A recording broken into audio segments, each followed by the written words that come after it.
అగో తోక అంటే ఇగో పులి అనేటోళ్లకు లెక్కే లేదు. నెరీ వారం దినాల సంది చైనాల మల్లో దిక్కుమాలిన వైరస్ పుట్టిందట. మళ్ళా లాక్డౌన్ పెడతారట కదా, చైనాల ఆల్రెడీ లాక్డౌన్ నడుస్తుందట కదా అని ఇట్లా ఎవ్వరికి దోషినట్టు వాళ్ళు మాట్లాడుకుంటారు.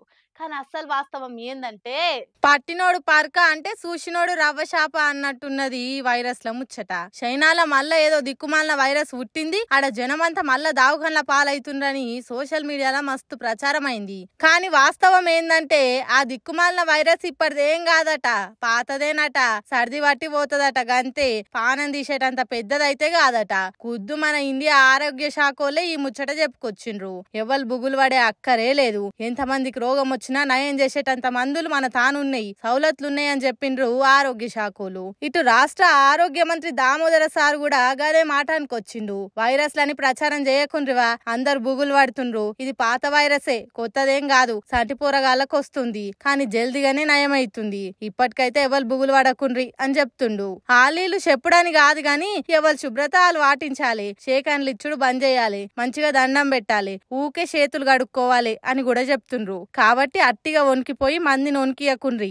ఏమంటున్నాం? వారం దినాల సంది కేటీఆర్ అరెస్ట్ సుట్టే తెలంగాణ రాజకీయాలు తిరుగుతున్నాయి కదా.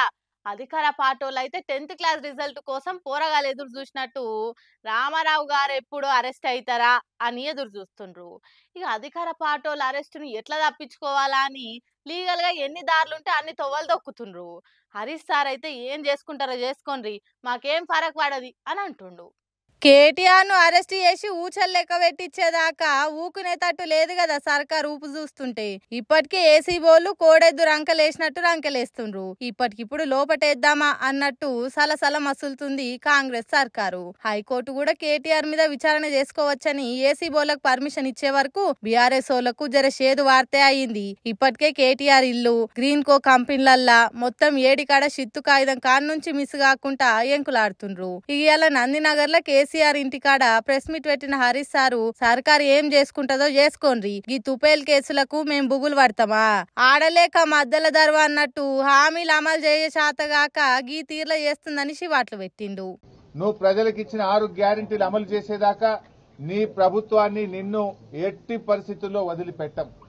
రేవంత్ రెడ్డి అనుకుంటున్నాడు బ్లాక్ మెయిల్ రాజకీయాలతోనో అక్రమ కేసులతోనో అరెస్టులతోనో తన ప్రభుత్వం యొక్క తప్పిదాలను కప్పిపుచ్చుకుంటానో మమ్మల్ని మానసికంగా బలహీనపరుస్తానని అనుకుంటా ఉన్నాడు. కానీ మేము మరింత బలంగా పోరాటం తప్ప ఎట్టి పరిస్థితుల్లో నీ అక్రమాలను గాని నీ 6 గ్యారెంటీల అమలుపై నిన్ను ప్రశ్నించడాన్ని వదిలిపెట్టే ప్రశ్నే ఉత్పన్నం కాదు. పథకాలు ఏమైనాయని అడిగితే ఆ ఫెయిల్యూర్స్ ను డైవర్ట్ చేసేందుకు ప్రతిపక్ష లీడర్ల మీద కేసులు పెట్టి అరెస్టులు చేస్తుండ్రు. మాకెదురుగా నిల్చొని జవాబిచ్చే ధైర్యం సర్కార్ వాళ్ళకి లేదు. అందుకే ఈ తీర్ల గోస ఉచ్చుకొని షెడి చెల్లిస్తుండ్రు. టైం మీది నడుస్తుంది, నడిపించుకోండి, అందరికి టైం వస్తది, కర్మ ఎవ్వరు నిడిచిపెట్టది అని హరీష్ సారు గట్టిగానే అరుచుకుండు. మరి చూడాలి సర్కారోళ్ళు ఏమంటారో.